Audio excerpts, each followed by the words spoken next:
Hey, folks, welcome back to Chris Wyatt. This is Chris in Central Pennsylvania. Today, I got a special guest here with the People's Convoy, that convoy that started out in California, led by truckers, but involving lots of citizens from around the country and their trucks, their pickup trucks, their cars, their RVs. One lady has gone from California all the way to Hagerstown in her Prius. She's living in her Prius. I hope she found some good shower facilities after 2 weeks on the road in a Prius. That's got to be a tough spot. But my special guest today is an organizer and leader of this event, and that's Brian Brase. Brian, how's it going tonight? It's going good. Thanks for having me on. I appreciate it. Oh, it's absolutely my pleasure. I found out in a conversation with off air a few minutes ago that you actually named an award after my mom. I didn't know that. So thank you for that. Yeah. I do an event every year called 10-4 DC. We park trucks on the National Mall, and it's about trucking regulations. And your mom was actually really good about taking care of truckers when they came in and needed and were in need of a shower or laundry or food or whatever. Your mom was really a special person when it came to bringing a lot of different individuals together that may not have worked together in the past. So your mom was good at that. And so, yeah, the award, we have a saying at 10-4 DC, it's not about me, it's not about you, it's about us. And your mom was really keen on that messaging. She worked really hard to say, that we all need to be united and work together. We named an award after her for it. No, that's absolutely incredible. We're having some connection issues, folks, but don't sweat that. We'll keep it going. And if these folks, and we're going to find out in this interview if they're going to continue their activity down there. If they are, I'll get back down to Hagerstown, and we'll probably do this in person if possible again. But for now, let's just. But thank you very much for naming that award after my mom. Yeah, it's been really kind of special for me. Not this isn't about me, but just to let you know, Brian, coming down to Hagerstown, to Speedway there in Western Maryland, Washington County, and running into people that knew my mom, and I mentioned my mom, and out of the blue. It's really cool. So, because she passed away in December 2020, but you're well aware of that. Well, let me get to the topic at hand. That's why I want to interview you tonight. And that's specifically, you guys got an opportunity to meet with two members of the U.S. Senate, Senator Ted Cruz from Texas and Senator Ron Johnson from Wisconsin. Now, that's pretty incredible that they gave you an audience. It's difficult to get a members of Congress for any topic, but they managed to get this together. So you had a chance to go in and speak to them yesterday. How much time do you get to spend with them? Half hour, an hour? We spent about an hour in kind of a private meeting. We live streamed it, but we kept the media out. And then they gave us, I think, 15 minutes to a half hour or something like that with the media being able to ask us questions and statements were being able to made. But it was actually a very emotional meeting. A bunch of grown men and truck drivers and convoy guys and two senators that were brought to tears multiple times throughout that meeting. So it was a really positive, good meeting. Doctors were in there with us as well. It was just a very positive meeting. I feel like we got a lot of traction there. It's good to know that they support us and that they're going to help get that message out about why we're here. Well, speaking of that message, a lot of course, social media is full of caustic actors. So let's just be honest about that up front. I've seen people commenting on YouTube videos that YouTubers have put out there and also on stories about this. They're asking, I think, rather asinine and stupid questions, specifically, well, it's all over. The mandates are all over. What are these people doing, wasting fuel and driving around? Well, let me just characterize this, and you correct me if I'm wrong. And my interviews are more of a conversation and less of an interview. So this is what I take from this. I understood that the People's Convoy that started out there, and there were several other convoys, including one started in Pennsylvania. The People's Convoy really was focused on government overreach and the government doing things. Now, people term a lot of different things about mandates, this, that, and the other.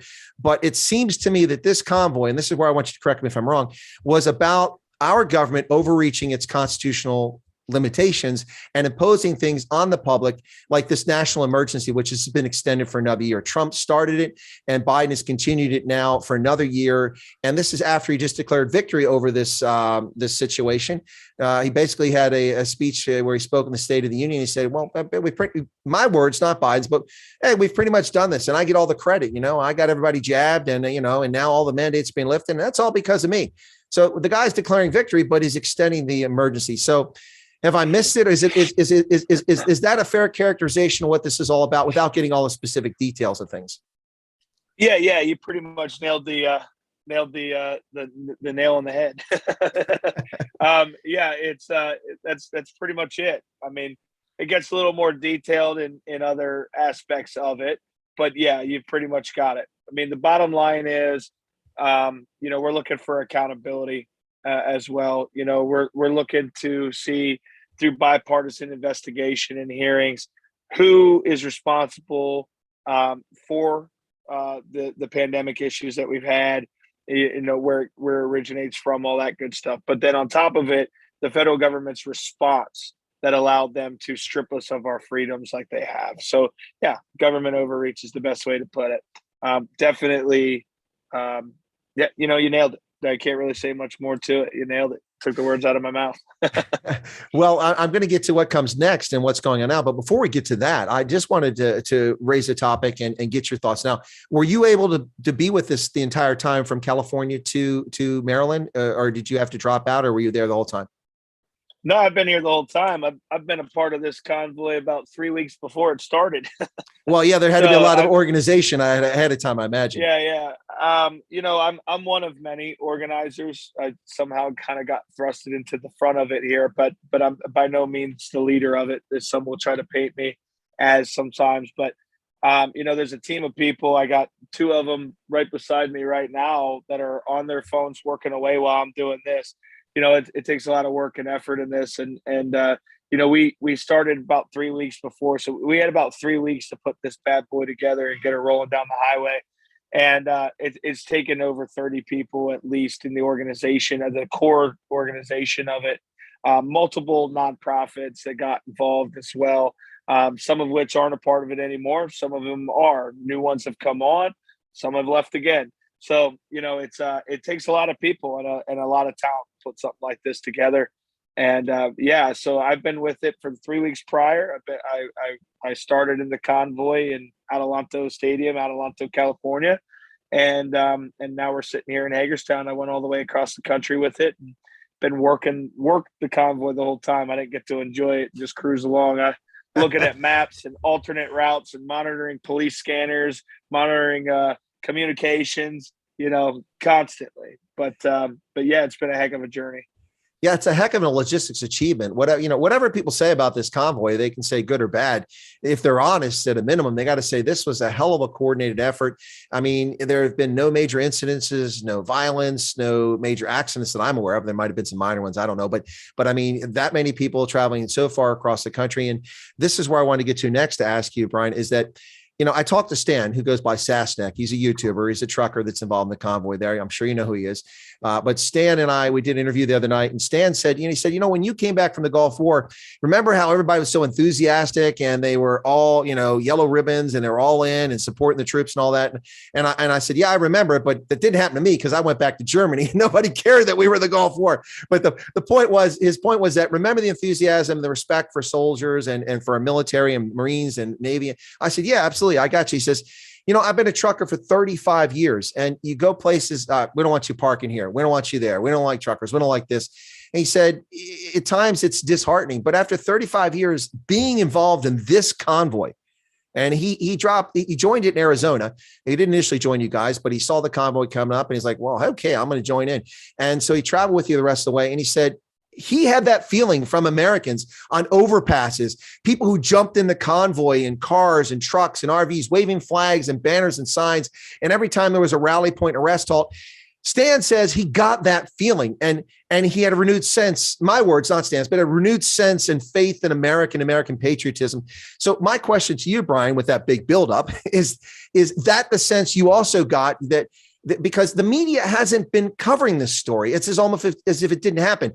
I was covering CPAC in Orlando as an accredited journalist down there covering that. And I could find almost nothing talking about this other than some petty little story about, well, there are only 10 or 12 trucks, and and I'm like, what the heck is that? First off, it's not a truckers rally or convoy. It's a people's convoy. And tell me if I've got something wrong there and give me your thoughts about, the renewed sense of patriotism. I heard, one person say, and there's a whole story behind a flag that's on the lead truck, but that person had said that they have not seen patriotism at this level since World War II. That's a powerful statement because I remember 9/12. Yeah, well, I remember the Gulf War. That was pretty powerful too. So to say World War II, that's impressive. Yeah. And, but the feeling of rolling down the highway and seeing hundreds of thousands of people, at this point, we're at millions of people between all the different convoys and the different directions that they came in to join up with us here in Hagerstown. You're talking millions of people supporting us and being on those highways and byways and overpasses, on ramps, exits, side roads, everywhere that we've gone. We've had just so many people, so many faces. When you see that and you experience that, it gives you this. It almost gives you chills. It's emotional. You cry, you smile, you laugh, you take pictures, you talk about it for hours after the convoy ends for the day. It is just as important as the convoy itself. It provides that motivation to keep going. It lets us know that what we're doing is the right thing. To go from, a month ago, where the American people in general looked at truckers as being in their way. Yeah. Always making them late for work, being in their way, not very convenient to deal with, maybe dirty, maybe not respectful occupation or whatever, to what you have today, what's happening now is really amazing. It makes all the drivers feel appreciated, and it motivates them to keep going forward and doing this. It's so hard to explain the feelings of it. You see my lights are all coming on. I see that. We can see a big difference there. Yeah. Looked like you were in a cave there for a while. Yeah. It's hard to explain exactly how it feels.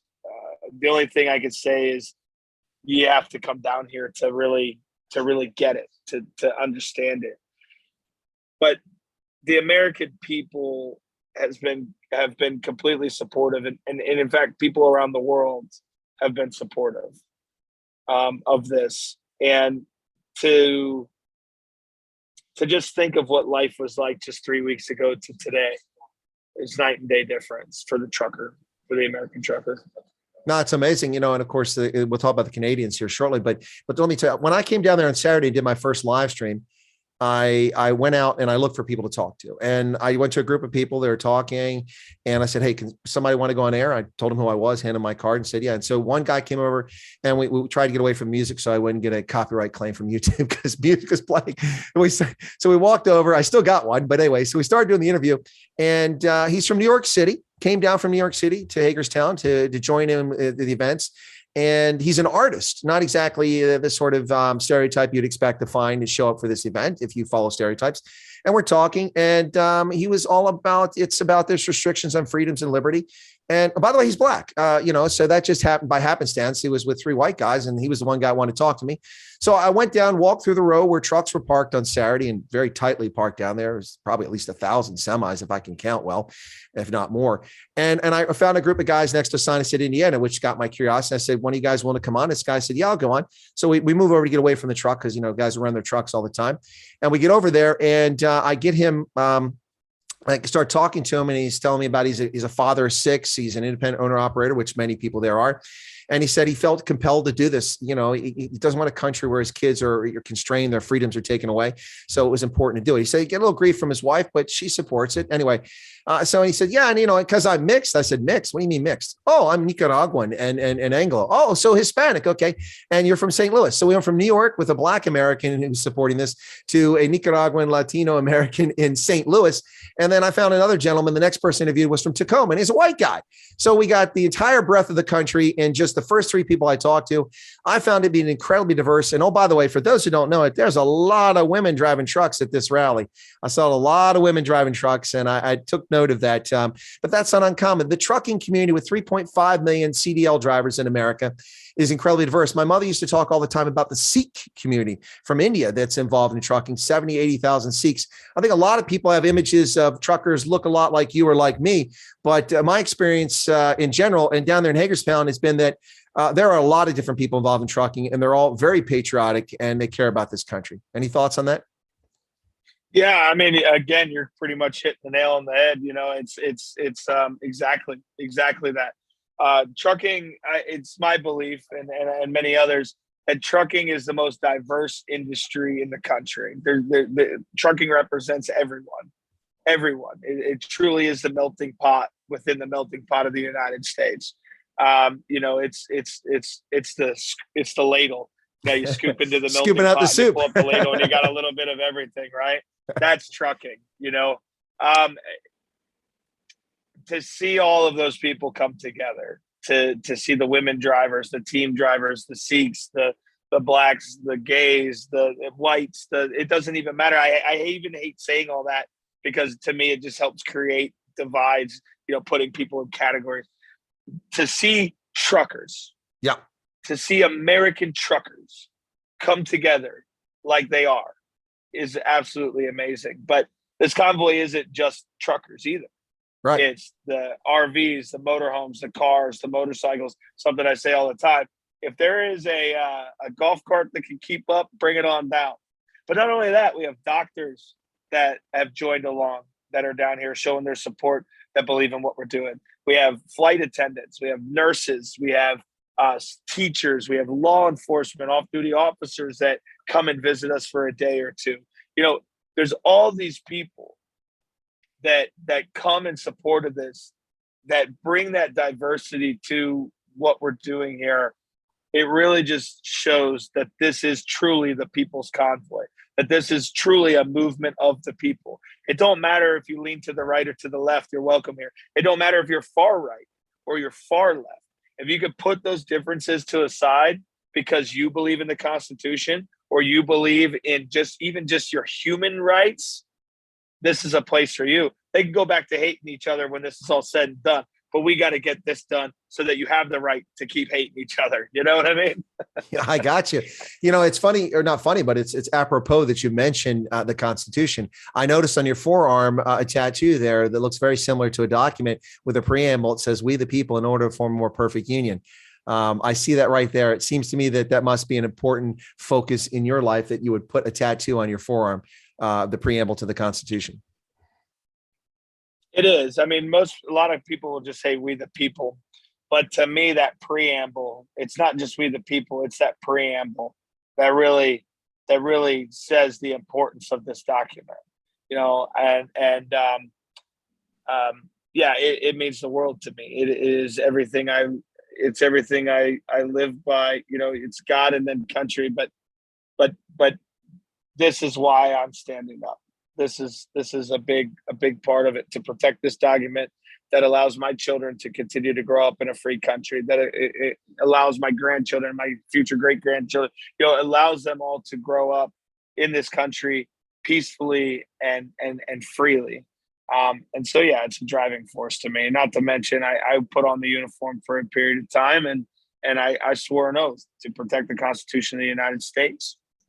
So to me, standing up here is your civic duty.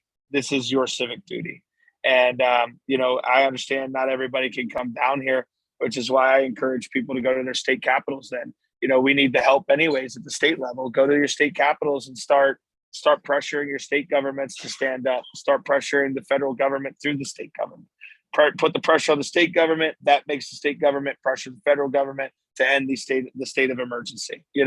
So it's really truly the people, we the people. This document is all about that. It's what sets our freedoms. It's what our rule of law should be guided by. It's a very important aspect of my life personally. It's without that, we're not the country that we are, that we would have the potential to be, or that we are today. No, and in fact, I'm going to refer to our friends, the Great White North, in just a moment when it comes to freedoms and the country not being what we thought it was. But before we get there, which branch you serve in? As Army Infantry. Okay. All right, cool. We can continue. I thought you were going to say Navy. We're going to have technical difficulties there for a moment, but anyway. Yeah. All right. So to the north, our friends did an incredible job. And I know that some of the people that helped organize this convoy were also involved, getting Americans involved in the Freedom Rally 2022 that took place in Canada from British Columbia across to Ottawa. And there were multiple convoys coming down from Quebec, coming from maritime provinces, even coming from Kingston, right down there just below Ottawa. And that thing was absolutely amazing. We had like 70 kilometers, 40 miles plus of traffic jammed up in Saskatchewan and Alberta. And that was before it even got to Ottawa. And then, unfortunately, we saw what happened with, in my view, Justin Trudeau immorally, certainly, and I believe potentially illegally invoking Emergency Powers Act because it wasn't a national security crisis. It wasn't a natural disaster. And then they have went after truckers in particular, seizing their assets, using anti-terrorism laws to criminalize people's behavior. It's shocking what's happened in Canada. It's no longer a free country. Obviously, they've rescinded that thing now, but they're still using those rules illegally to pursue people and destroy their lives. Now, with this event in the States, did you all, or were there concerns that you might have difficulty with state officials or with federal officials, or there might be some opposition to having a convoy, or was it less of a concern when you put this together? It was definitely a concern the whole way through. So much so that we pretty much had a rolling headquarters. I'm sitting in it right now. We've had maps out on the floor all across the seats, designing alternate routes, only releasing the route when we were ready to release it. And we would only release small sections of the route at a time, all to help prevent anybody from being able to activate anything to try to stop us or shut us down. As well as, whether that's bad actors or whatever it may be, government agencies, anything like that. So we were prepared and we expected it. And so far, we've been lucky that none of that has happened. We've actually worked really well with law enforcement agencies all the way across. By doing what we're doing now, sitting in Hagerstown and running convoy operations out and around the Belt Loop, the Capital Beltway, it stops them from being able to start shooting at the drivers and dragging them out of the trucks and beating them in the streets. Not that I believe our government would do that to us, or that law enforcement agencies would, at least. What you had up in Ottawa, my contact's currently in jail up there, Pat King. But it's my understanding that they actually bust in officers from around the country into Ottawa. And it's also my understanding that these were officers that they knew practiced those kinds of policing tactics. Yeah. So it's pretty sad, and it's honestly disgusting. And we support our law enforcement 100%. We are behind them all the way. I work with them every single day in this process. And I would never think ill of the guys that we're working with and those down here. But those officers that took those actions up in Ottawa, I seriously hope they can't sleep at night. I hope they get sick to the stomach when they look at themselves in the mirror, and I hope their children grow up to hate them for their actions. I hope that they don't grow up to be like their father.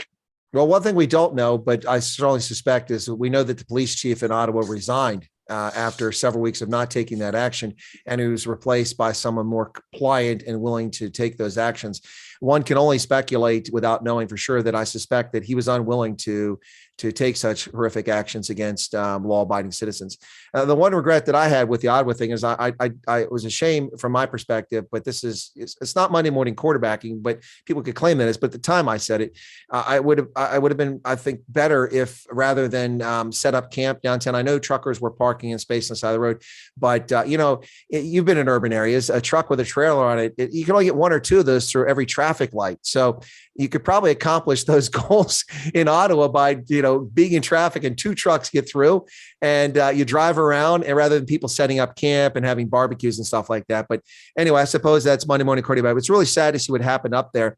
So it is important, I think, and I don't want to put words in your mouth, but I just want to frame this again.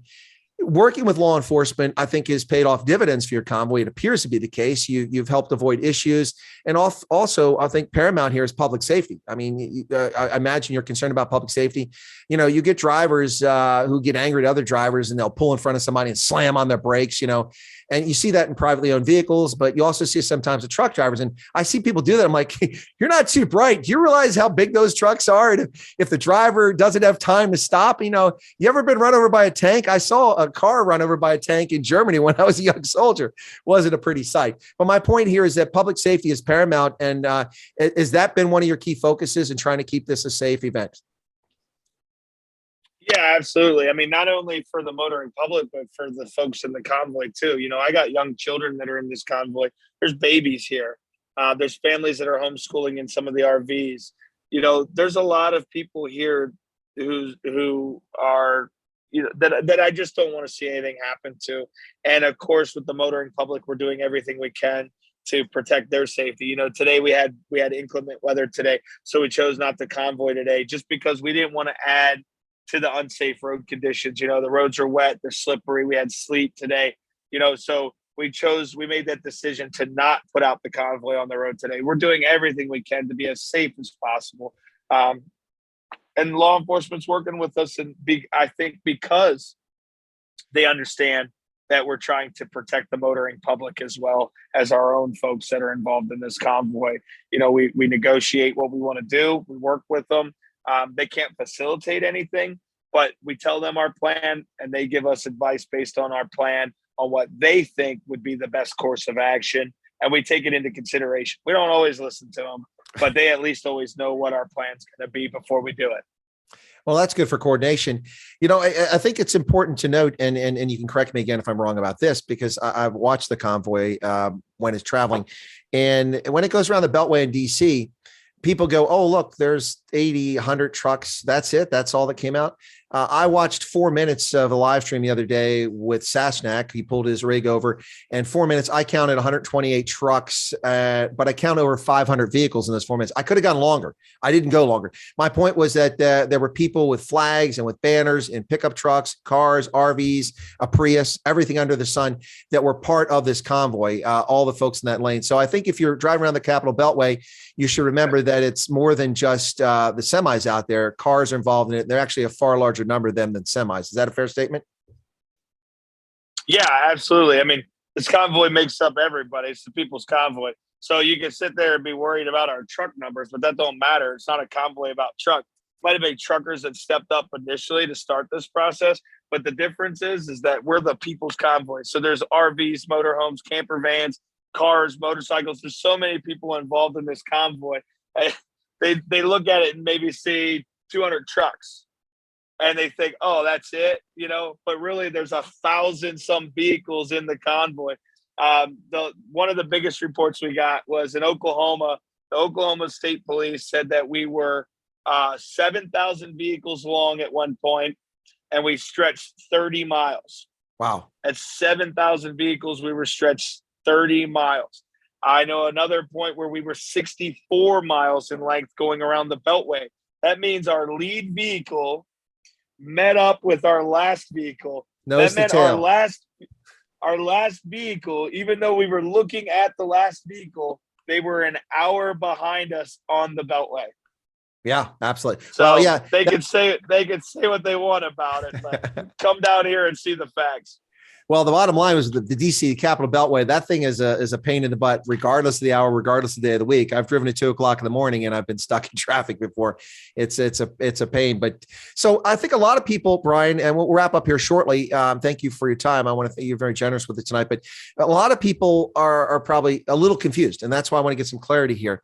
And so, for instance, in my case, because you guys for operational security did keep some details close hold when you're traveling across the country, and that's understandable. In fact, you don't know this, but when it was announced a convoy was coming, and we only heard it was going to, I think Kingman, Arizona, there's like 2 stops or something like that were mentioned, and people didn't know where it's going. I said, well, that's probably an operational security standpoint because malfeasant actors. And actually, I think that's a wise decision. It sounds like my analysis is correct now. You've taken that approach, but now people are probably a little curious.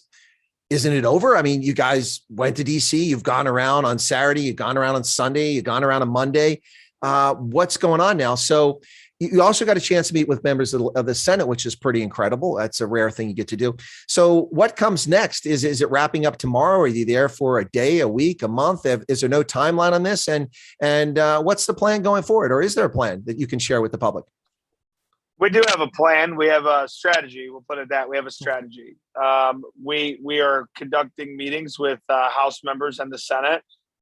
We are learning lessons along the way on what next steps are or why we're doing something the way we are. We do an AAR at the end of each day, after action review, for those of you unfamiliar, to find out, what went right, what went wrong, and how do we adjust to keep this thing going.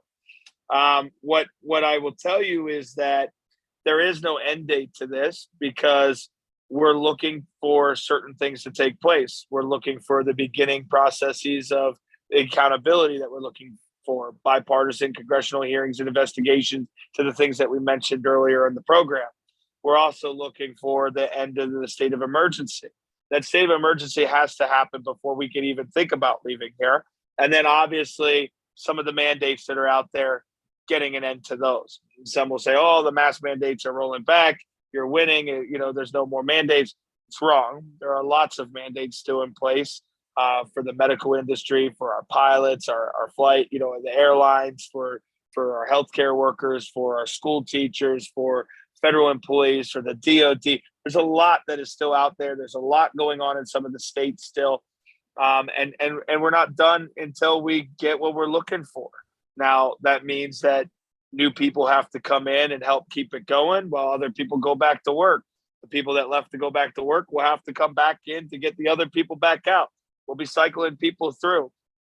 But this is a mission that isn't going to end until we get what we want. It's just that simple. Will we adjust fire, for lack of a better term? Sure, we may adjust fire. But, we're not going to stop.